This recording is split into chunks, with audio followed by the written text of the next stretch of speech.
اعوذ باللہ من الشیطان الرجیم، بسم اللہ الرحمن الرحیم۔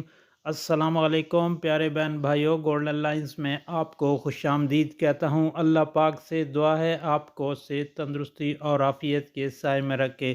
پیارے دوستو، جمعرات کے دن ماں باپ کی مغفرت کے لیے یہ دعائیں پڑھیں۔ جن دوستوں کے ماں باپ دنیا سے چلے گئے ہیں ان کو چاہیے کہ جمعرات کے دن ان کی مغفرت کے لیے نماز مغرب سے پہلے یہ دعائیں پڑھیں۔ تو پڑھنا یہ ہے: بسم اللہ الرحمن الرحیم، رب ارحمہما کما ربیانی صغیرا۔ نمبر 2، ربنا اغفر لی ولوالدی وللمؤمنین یوم یقوم الحساب۔ نمبر 3، رب اغفر وارحم وانت خیر الراحمین۔ نمبر 4، رب اغفر لی ولوالدی۔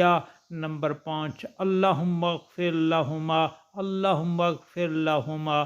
اور پھر سورہ فاتحہ پڑھیں اور اس کے ساتھ سورہ اخلاص پڑھیں۔ اس کے بعد اللہ پاک کی حضور دعا مانگیں، اللہ پاک درگزر فرمائیں گے اور آپ کے والدین کی بخشش فرمائیں گے، گناہوں سے معافی عطا فرمائیں گے۔ اللہ پاک سے دعا ہے مجھے، آپ کو، ہم سب کو جن کے والدین اس دنیا سے چلے گئے ہیں، جمعرات والے دن یہ دعائیں پڑھنے کی توفیق عطا فرمائے، آمین۔ اور آپ سے گزارش ہے کہ اس دعائیہ کلمات کو آگے دوستوں، گھر والوں، عزیز و اقارب اور سوشل میڈیا پر لازمی شیئر کریں تاکہ دنیا کے جہاں کہیں کونے کونے مسلمان موجود ہیں ان تک یہ ویڈیو پہنچ جائے۔ اللہ پاک سب کی آسانیاں فرمائے۔